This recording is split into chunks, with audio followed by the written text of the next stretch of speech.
여러분은 스위스에 대해 어떤 이미지를 가지고 계신가요?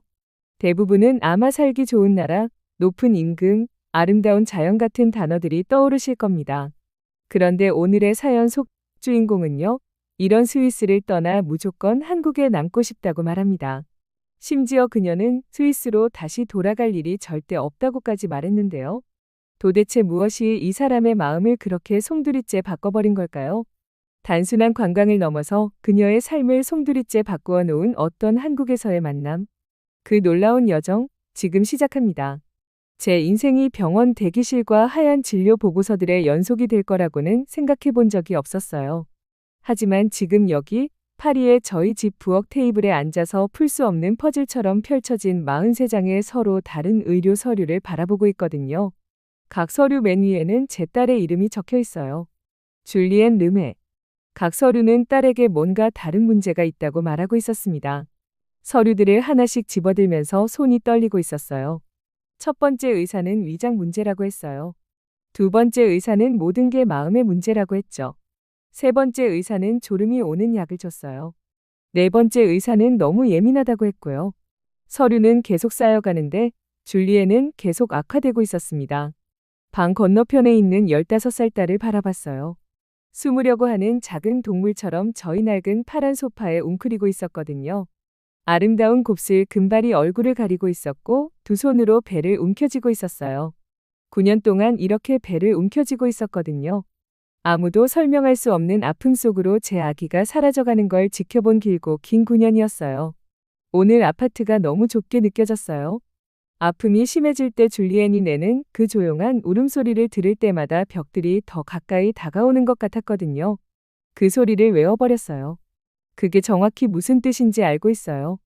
또 잠 못 이루는 밤이 온다는 뜻이에요. 의사들에게 전화하고 예약을 부탁하며 애원하는 하루가 온다는 뜻이죠. 예전에는 꽃집을 했어요. 아름다운 꽃들을 정리하고 사람들을 미소 짓게 하는 일에 신나서 일어나곤 했거든요.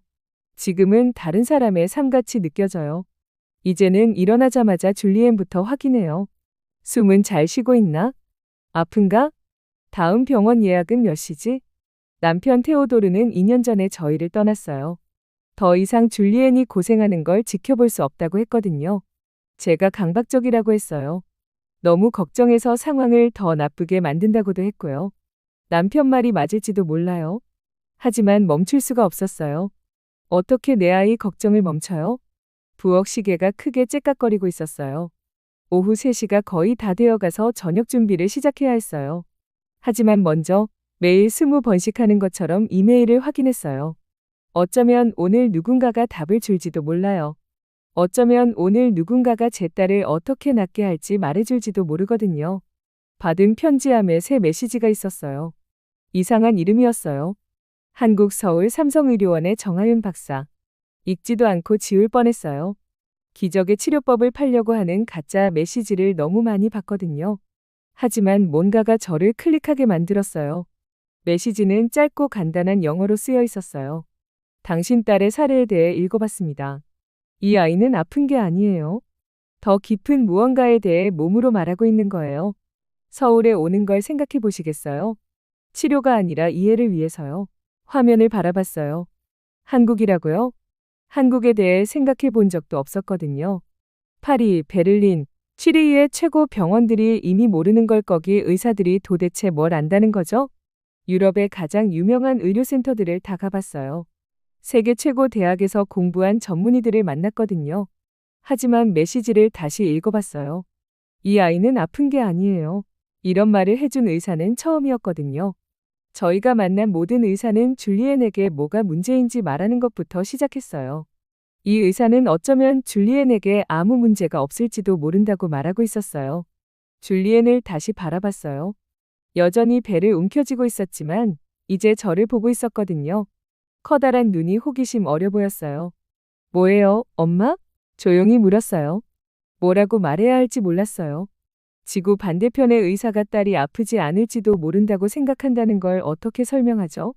9년 동안 모든 걸 시도한 후에 어쩌면 저희가 잘못된 곳을 찾고 있었을지도 모른다는 걸 어떻게 설명해요? 누군가 저희를 도와주고 싶어 해요. 마침내 말했어요. 줄리엔이 조금 더 꼿꼿하게 앉았어요.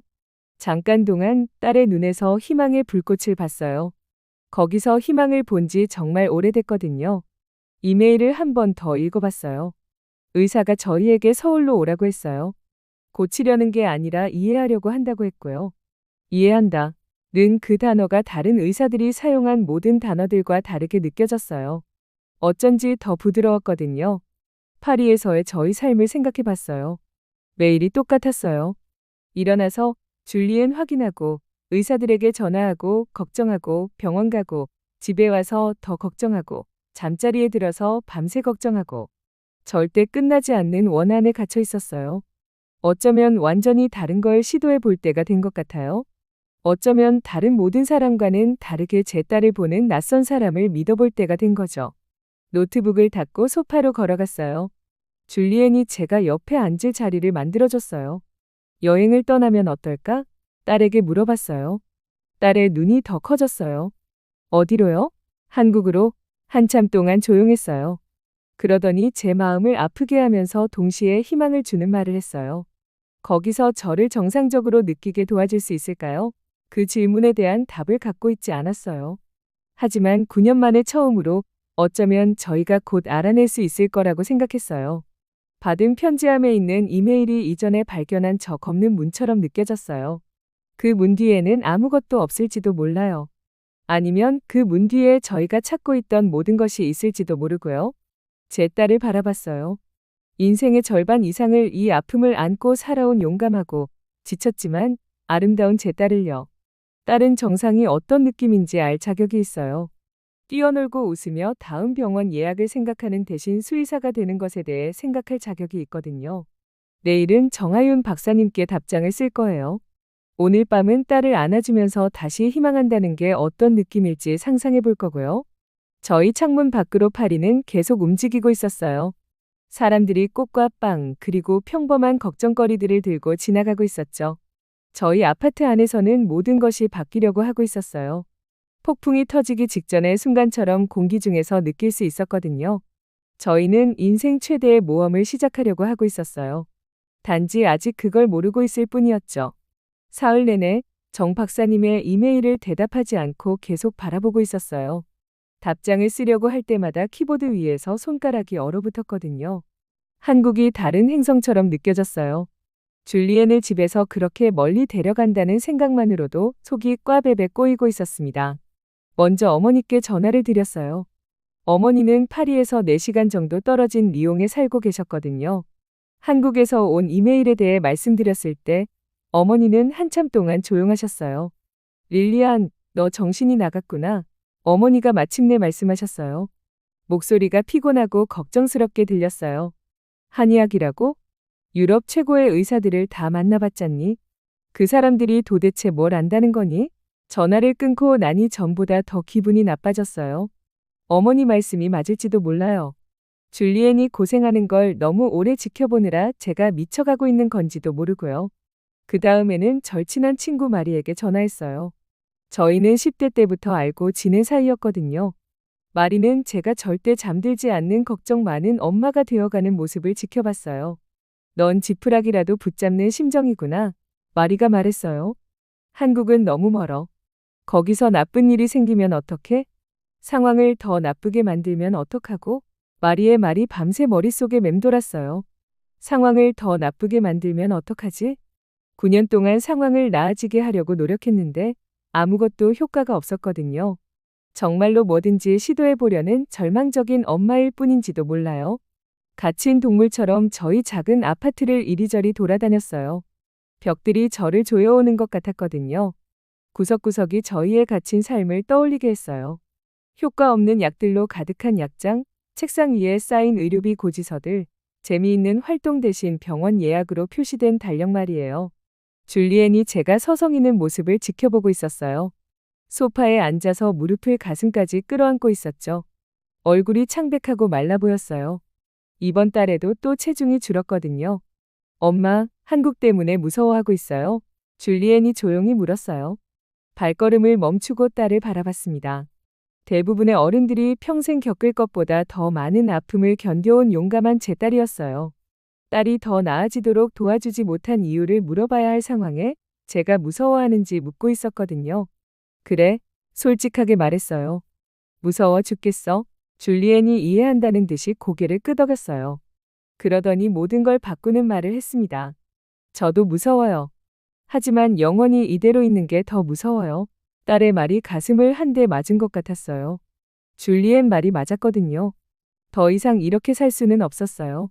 다음 유럽 의사가 다른 답을 줄 거라고 계속 희망할 수도 없었고요. 여기서 모든 걸 다 시도해 봤어요. 완전히 다른 걸 시도해 볼 때가 된 것 같았습니다. 그날 밤 정 박사님께 답장을 썼어요. 타이핑을 하면서 손이 떨렸거든요.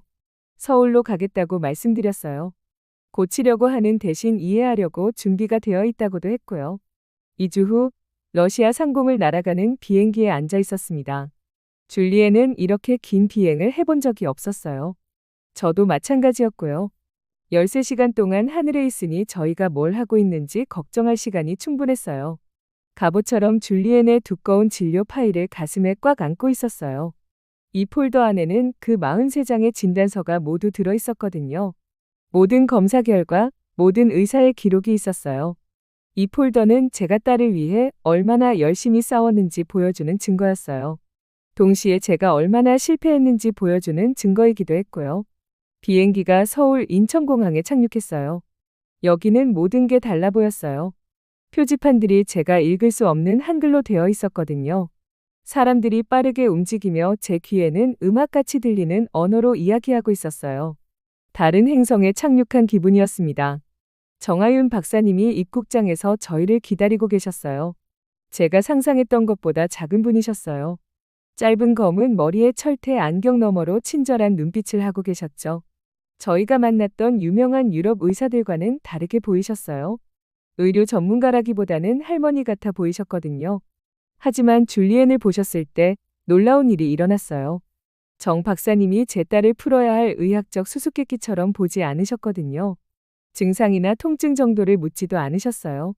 대신 줄리엔과 눈높이를 맞추려고 무릎을 꿇으셨어요. 안녕, 줄리엔. 조심스러운 영어로 말씀하셨어요.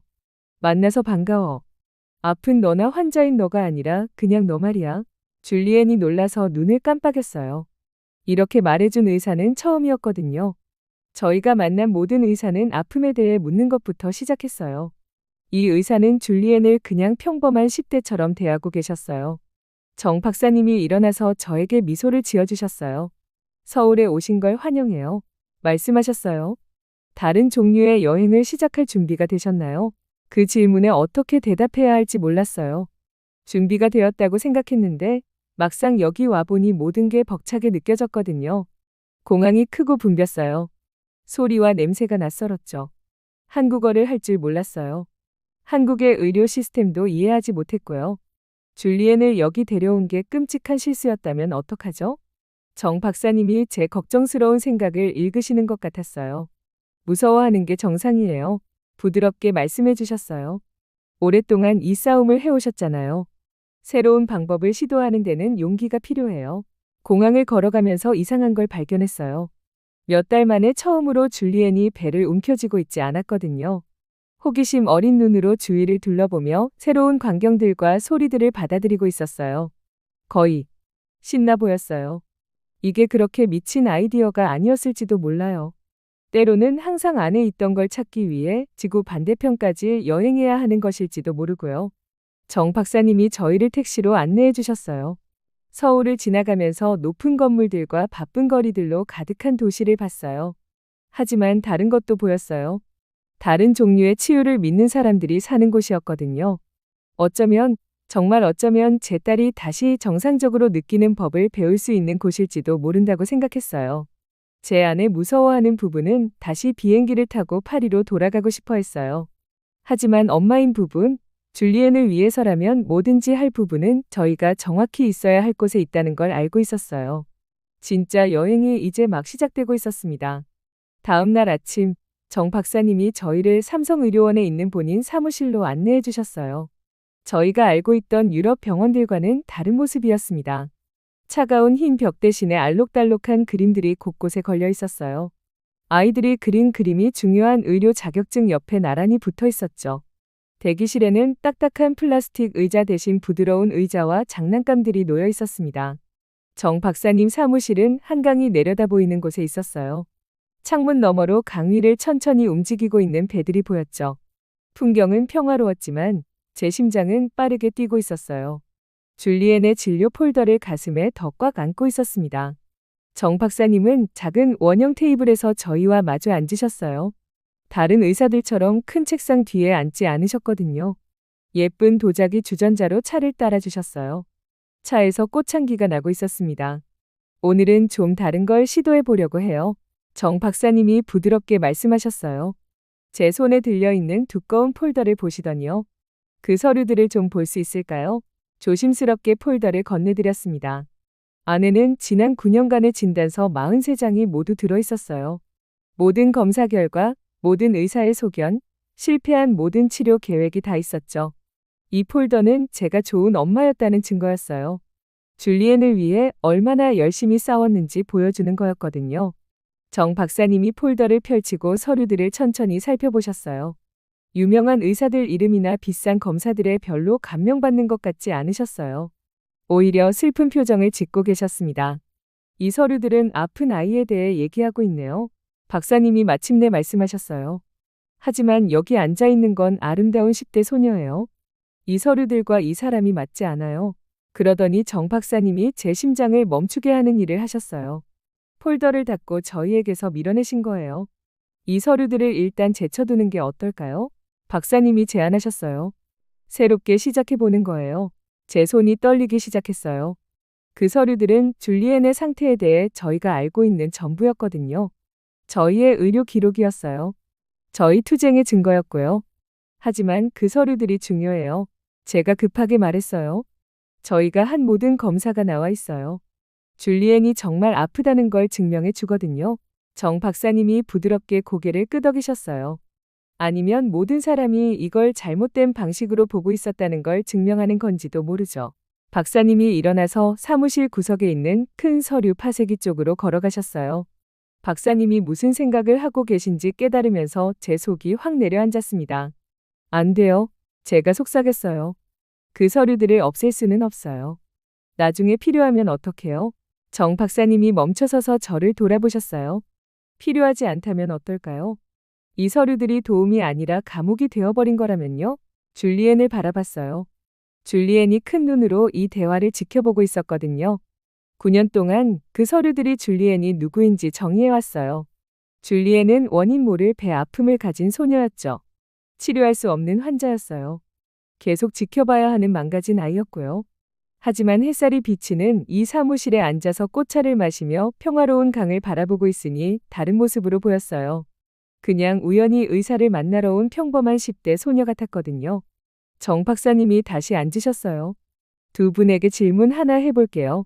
새로운 사람들에게 자기소개를 할 때 뭐라고 말하세요? 생각해봤어요. 새로운 사람을 만나면 보통 이렇게 말하곤 했거든요. 저는 릴리안이고 이 아이는 제 딸 줄리엔이에요. 치료하려고 노력하고 있는 만성질환을 앓고 있어요. 제가 이렇게 말할 때마다 줄리엔은 항상 바닥을 내려다봤어요. 갑자기 깨달았습니다. 평생 딸을 아픈 사람으로 소개해 왔구나 하고요. 실험을 하나 해보고 싶어요. 정 박사님이 말씀하셨어요. 서로 처음 만나는 척 해보세요. 의료 문제는 언급하지 말고 자기소개를 해보는 거예요. 이상하고 무서운 기분이었어요. 줄리엔이 왜 이렇게 피곤하고 말라 보이는지 설명하지 않고 어떻게 소개하죠? 병원과 의사 얘기를 하지 않고 어떻게 저희 삶에 대해 이야기해요? 하지만 시도해봤습니다. 안녕하세요. 바보 같은 기분이 들면서 줄리엔에게 말했어요. 저는 릴리안이에요. 예전에는 꽃꽂이 일을 했어요. 작약 향기를 좋아하고 나비는 무서워해요. 줄리엔이 깔깔 웃었어요. 몇 주 만에 처음 듣는 웃음소리였어요. 안녕하세요. 줄리엔이 대답했어요. 저는 줄리엔이에요. 언젠가 수의사가 되고 싶어요. 슬플 때 고양이 그림 그리는 걸 좋아해요. 정 박사님이 미소를 지으셨어요. 이제야 의료 케이스가 아닌 진짜 사람들을 만나는군요. 젊은 의사 선생님이 문을 두드리고 들어오셨어요. 친근한 얼굴에 헝클어진 머리를 하고 계셨죠. 정 박사님이 소아정신과의 한진우 박사님이라고 소개해 주셨어요. 한 박사님이 저희와 함께 앉더니 바로 농담을 시작하셨어요. 병원에서 만났던 동물들에 대한 재미있는 이야기를 줄리엔에게 해주셨거든요. 아픔이나 증상에 대해 묻지 않으셨어요. 대신 줄리엔의 그림과 동물과 함께 일하고 싶은 꿈에 대해 물어보셨죠. 몇 년 만에 처음으로 딸이 문제가 아닌 미래에 대해 이야기하는 모습을 봤습니다. 좋아하는 수의학 책들을 설명할 때 눈이 반짝였어요. 한 박사님이 동물 돌봄에 대해 똑똑한 질문을 하실 때 등을 곧게 펴고 앉았죠. 충격적인 걸 깨달았어요. 이 사무실에 들어온 이후로 줄리엔이 배를 만지는 모습을 단 한 번도 보지 못했거든요. 아픔에 웅크리고 있지도 않았어요. 조용히 우는 소리도 내지 않았고요. 평범하고 건강한 10대처럼 행동하고 있었습니다. 정 박사님이 줄리엔을 지켜보는 저를 보고 계셨어요. 뭐가 보이세요? 조용히 물으셨죠. 제 딸이 보여요. 제가 속삭였어요. 환자가 아니라요. 제 딸이요. 정 박사님이 고개를 끄덕이셨어요. 항상 거기 있었어요. 때로는 보는 방식만 바꾸면 되는 거죠. 그날 오후 한 박사님이 저를 무서워 떨게 하는 제안을 하셨어요. 줄리엔 혼자서 길 건너편 편의점에 다녀오게 하자는 거였어요. 그냥 간식을 사러요. 평범한 10대들이 생각 없이 하는 간단한 5분 거리 여행이었죠. 하지만 저는 몇 년 동안 줄리엔을 혼자 어디 보낸 적이 없었어요. 쓰러지면 어떡하죠? 통증이 다시 오면요? 끔찍한 일이 생기는데 제가 도와줄 수 없는 곳에 있으면 어떡해요? 당신이 생각하는 것보다 훨씬 강해요. 한 박사님이 부드럽게 말씀해 주셨어요. 9년 동안 이 아픔을 견뎌왔어요. 우유 사러 갈 만큼은 충분히 강하죠. 정 박사님 창문을 통해서 15살 딸이 거의 10년 만에 처음으로 혼자 길을 건너가는 모습을 지켜봤어요. 두려움에 심장이 쿵쾅거렸지만 거의 잊어버렸던 다른 감정도 느끼고 있었어요. 바로 자랑스러움이었죠. 20분 후에 한국 과자가 든 봉지와 환한 미소를 지으며 돌아왔어요. 줄리엔도 자랑스러워 보였어요. 가게 사장님이 친절하셨어요. 신나서 저희에게 말했어요. 한국어 라벨 읽는 걸 도와주셨거든요. 녹차 쿠키를 샀어요. 그날 밤 호텔방에서 줄리엔이 배를 움켜쥐지 않고 잠들었어요. 아픔 때문에 깨지 않고 밤새 푹 잤죠. 저는 딸의 평화로운 숨소리를 들으며 잠 못 이루고 있었어요. 이곳에서 무슨 마법이 일어나고 있는지 궁금했거든요. 정 박사님 말씀이 맞을지도 몰라요. 항상 거기 있던 걸 보기 위해서 바다를 건널 필요가 있었는지도요. 제 딸은 정말로는 망가진 적이 없었는지도 몰라요. 그냥 누군가 딸을 온전한 사람으로 봐주면 되는 거였을지도요. 서울에 머물기 시작한 지 3주가 지나고 있었어요. 정 박사님이 저를 개인 상담을 위해 사무실로 불러주셨습니다. 그때 줄리엔은 김 선생님과 미술 치료를 받고 있었어요. 슬픈 동물 그림 대신에 건강한 동물들을 그리고 있었죠. 벽 너머로 줄리엔의 웃음소리가 들려오고 있었습니다. 정 박사님은 저와 마주 앉아서 진지한 표정을 짓고 있었어요. 박사님은 몇 주 동안 저희 가족을 지켜보고 계셨거든요. 제가 줄리엔 주위를 걱정하는 새처럼 맴돌고 있는 모습을 보셨죠. 몇 분마다 줄리엔을 확인하는 제 모습도 눈치채고 계셨고요.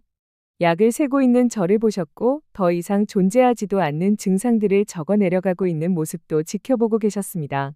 릴리안 씨, 당신에 대해 이야기할 필요가 있어요.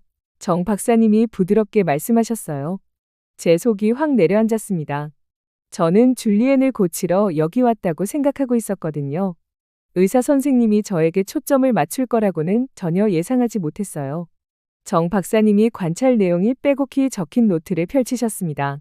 줄리엔의 통증은 당신이 가장 불안해할 때 더 심해져요. 당신이 차분할 때는 나아지고요. 이런 패턴이 보이시나요? 저는 그걸 보고 싶지 않았지만 더 이상 부정할 수는 없었어요.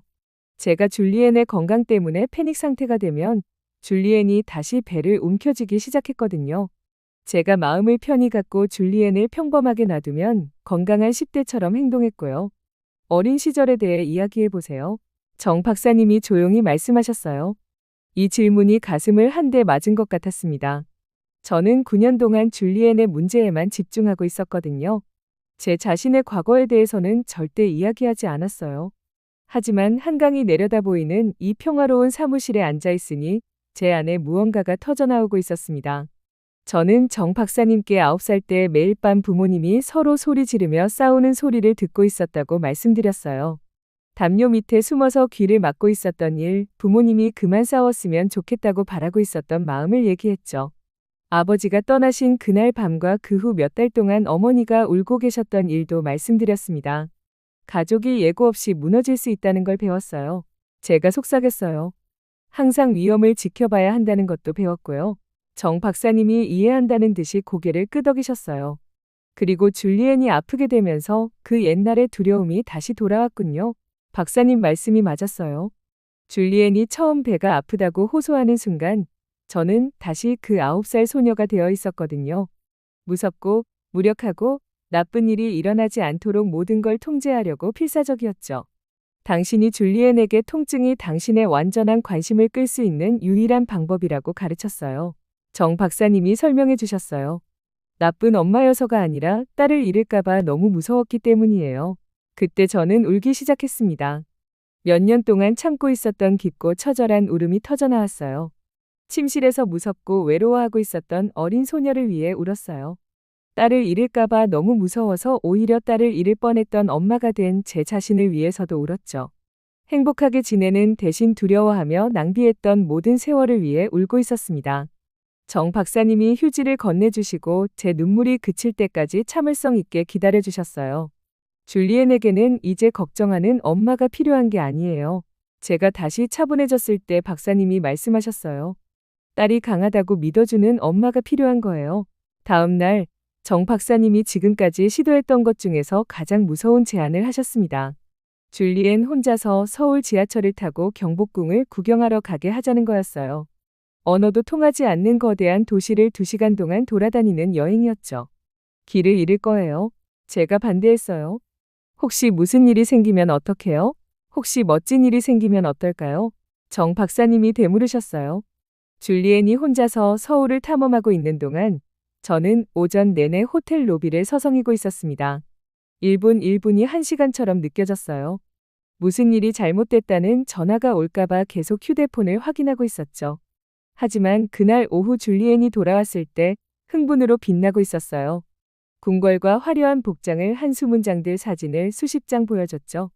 길을 찾는 걸 도와준 친절한 한국 청소년들 이야기를 해줬어요. 처음 맛봤던 맛있는 길거리 음식에 대해서도 설명해줬고요. 오늘 용감하다는 기분이 들었어요. 엄마, 줄리엔이 반짝이는 눈으로 말했어요. 뭐든지 할 수 있을 것 같았어요. 그날 밤 모든 걸 바꾸는 결정을 내렸습니다. 스페인의 산티아고 순례길을 걷기 위한 표를 예약했어요. 치료 때문이 아니었어요. 더 많은 의사를 만나러 가는 것도 아니었죠. 그냥 줄리엔이 다큐멘터리를 보고 아름다운 곳을 걸어보고 싶다고 했기 때문이었어요. 아프기 때문이 아니라 건강하기 때문에 걷고 싶어요. 줄리엔이 저에게 말했거든요. 6개월 후 저희는 스페인 북부의 언덕 위에 서 있었습니다. 어깨에는 배낭을, 부츠에는 진흙을 묻히고 말이에요. 수천 명의 순례자들이 걸어온 고대의 길을 2주 동안 걷고 있었거든요. 매일 생각했던 것보다 더 멀리 걸었어요. 매일 밤 피곤하지만 행복한 마음으로 잠들었죠. 줄리엔은 여행하는 동안 단 한 번도 배 아프다고 하지 않았어요. 수의사가 되는 것에 대해 꿈이 아니라 분명히 일어날 일처럼 이야기하고 있었죠. 다른 나라에서 온 다른 걸어가는 사람들과 친구가 되었어요. 무거운 짐을 들고 있는 나이 든 순례자들을 도와주기도 했고요. 제 딸이 원래 되어야 했던 사람이 되어가는 모습을 지켜봤습니다. 강하고 자신감 있고 친절하고 건강한 사람으로 말이에요. 마지막 아침, 해가 뜨는 시간에 산티아고 데 콤포스텔라 성당에 도착했어요. 고대의 돌들이 이른 아침 햇살에 황금빛으로 빛나고 있었죠. 세계 각국에서 온 순례자들이 광장에 모여 있었어요. 피곤하지만 의기양양한 모습으로 말이에요. 줄리엔이 눈물을 글썽이며 저를 돌아봤어요. 저 더 이상 아픈 아이가 아니에요, 엄마. 그냥 저예요. 건강한 몸에 단단한 힘이 느껴지는 딸을 꽉 안아줬습니다. 넌 항상 그냥 너였어. 제가 말해줬어요. 내가 그걸 보는 법을 잊어버렸을 뿐이야. 성당 계단에 앉아서 함께 일출을 바라봤어요. 9년 만에 처음으로 다음에 무슨 일이 일어날지 걱정하지 않고 있었거든요. 병원 예약을 잡거나 약을 세는 것도 아니었어요. 그냥 멋진 딸과 함께하는 이 완벽한 순간을 즐기고 있었습니다. 평범한 일상으로 돌아가는 길이 이제는 완전히 다르게 보였어요. 줄리엔은 자신감을 갖고 고등학교에 입학했습니다.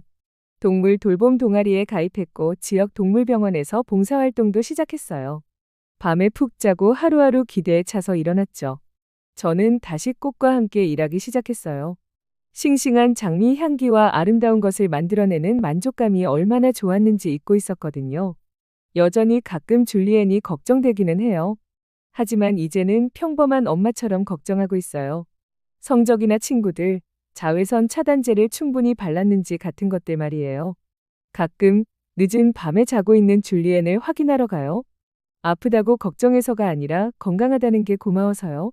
책상 위에 흩어져 있는 미술 용품들과 침대 옆에 쌓여 있는 수의학 교과서들이 보여요. 깊게 숨 쉬며 평화롭게 꿈꾸고 있는 모습도 보고요.